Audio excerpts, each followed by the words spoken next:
Hello, lovelies. Welcome back. So, today we have a fun video. I'm going to go over the best ways I have found to make tons of gold in Heartopia as a new player. So, for those that may be new to Heartopia, gold is the main currency in the game that you use to purchase non-gacha items such as seeds, furniture, clothing, cooking supplies, and more. So it is very important to say the least. All right, so for my first tip, when you are choosing your third hobby, so this is after you've already done your fishing and your gardening, the game is going to give you the option to choose either cooking, catch insects, or bird watching for your third hobby to choose from.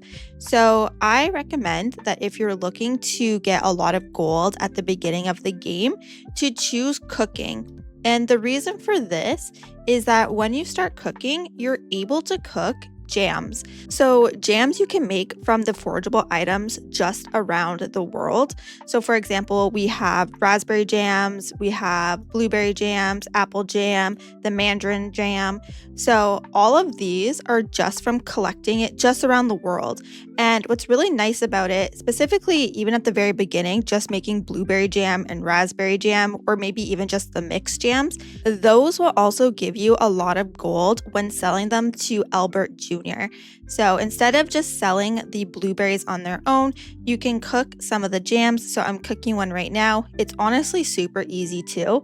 Like you just stand here and then once it starts to overflow, you click on it and then it goes back to normal. It might do it again. Sometimes it does it twice. Sometimes it does it once. There we go. Did it again. And then now it's just going to end and then you'll collect your jam. So once you have made your jams, you can head over to Albert Jr. So this is the gold merchant and this is who you're going to sell all of your cooking items to, all of the harvestable items such as like potatoes and so on, all of your fish. So anything that you can sell is going to go to Albert Jr. So we can go ahead and track him. All right, so we found Albert Jr. and now you just talk to him and go to sell items. So this is where I want to show you the difference between just selling the fruit on its own and then selling it as jams. So let's say you want to sell one blueberry, that's going to be 16 gold. So you're not really getting a lot for what you're selling.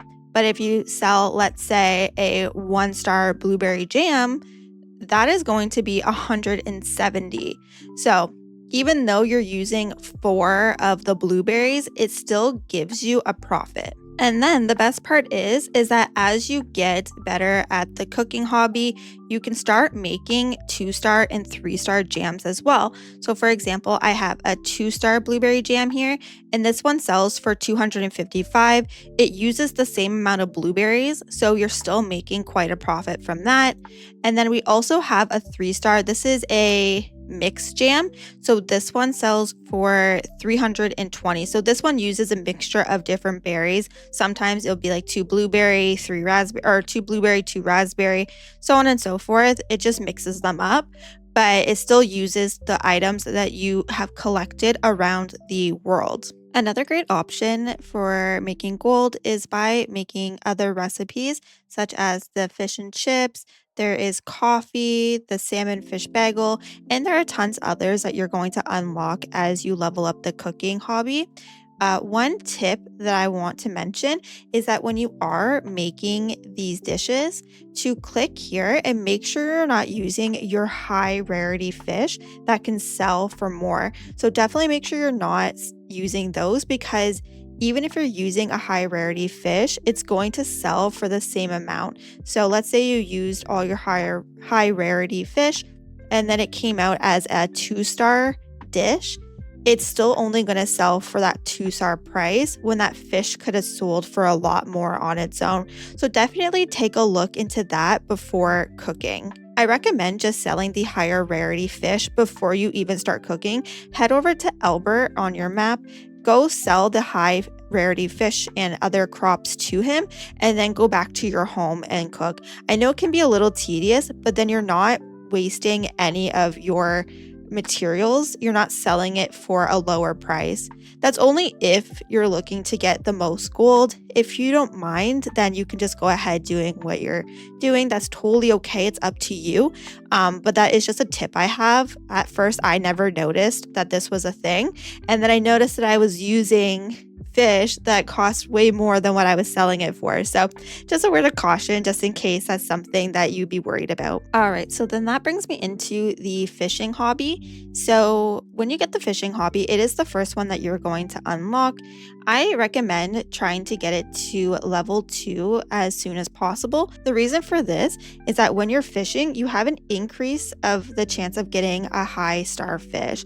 So as we know, the more stars on the fish means the higher price that it will be sold for. To fish, just in case you're wondering, is you just take out your fishing rod, you go over, you can turn your person and throw the line in, and the fish should eventually just run up to it. The fishing in this game is quite easy. I personally really like it as somebody that's not a huge fisher in games, but it can be a little easy. So we did get a 1-star fish, and let's say, okay, you don't want to run around the world to collect fish. You just kind of want to do it from your home. Of course, you should definitely go around the world though, so you can get different types of fish. But let's say for this instance, you're just doing it right now just to kind of get your leveling up. You don't really want to run around. So what you can do is you can craft what is called bait. So you can throw the chum here in the water and it will have a fish show up. And then once it does, you can go ahead and use the fishing rod again, throw it in, and then just repeat the process. And you can make the bait right from your home using materials that you collect in the open world. You don't have to buy it. There is definitely the option to buy it, but it's not necessary. You don't have to if you don't want to. And this definitely makes it quite easier. So see, another fish popped up. I can throw my line in. They're eventually going to catch it again. Then we go, and it's just like an infinite loop. The one thing with the fishing though is that your fishing rod will eventually run out and you will have to fix it, but that's not too difficult. You can make the little repair kits from your house as well. So just make sure to have a few with you. I always keep just a couple with me when I'm just going around. All right, so we're back at Albert just so I can show you some of the prices of the fish. So I have this striped red mullet. It sells for 320. So this is why I mentioned that it's important to take a look to see what you're turning the food into.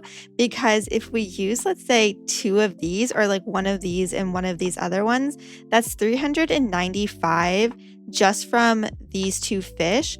Whereas the fish and chips here is 310. So you're losing out. It is just a little bit, but you are still losing out on a profit there. So it is something to keep in mind when you are fishing. So there are some that sell for 75. There are some here, another 75.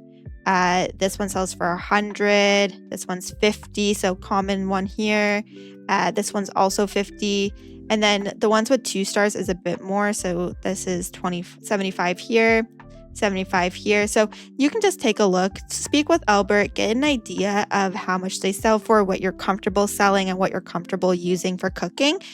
Just so that when you are cooking them into like fish and chips, for example, you're not losing out on gold. Another tip that I have with gardening is when you get access to it, try buying more of the more expensive seed. So such as the potato seed.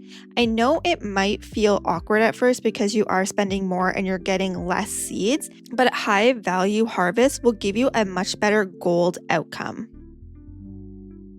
So just to show you the difference, so the 1-star tomatoes is 30 gold for one, and then the 1-star potatoes is 90 gold for one. And then the 2-star tomatoes is 40 gold for one. The 2-star potatoes are 120 gold. And then the 3-star tomatoes is 50.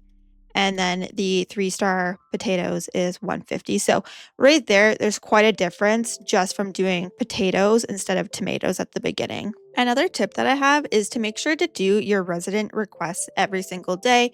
So you can do up to 5 of them a day. And after you do them, you get gold for each one.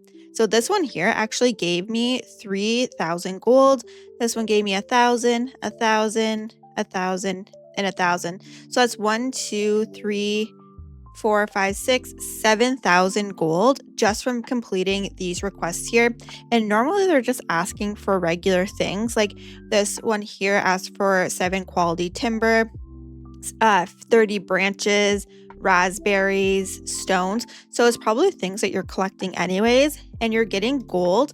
And along with it, you're getting wishing stars as well. So definitely something to do every single day. And also don't forget to check the event tab, because right now there is an event that does give you gold for completing tasks. Like this one says collect 6 roaming oak timbers in total, and that gave me 1,000 gold.